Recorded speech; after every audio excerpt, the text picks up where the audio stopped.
আমি এবার লাইটটা জ্বালাচ্ছি, দেখুন।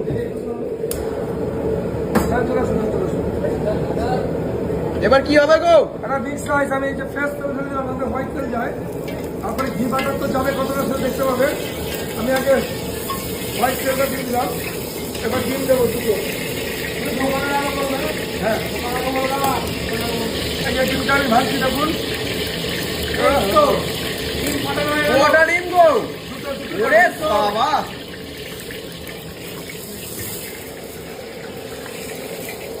লাইট আগুন জ্বলবে, টাকা লাইট করছিস তো, দুটোই না আগুন। এই যে আমি ভেজটা দিয়ে দিলাম, এই যে এর মধ্যে ক্যাপসিকাম, বিনস, গাজর সব আছে, মটরশুঁটি সব চলে গেল। এবার দেখুন এই এত পরিমাণ সবজি একটু দেখুন একটা প্লেটে। এই তো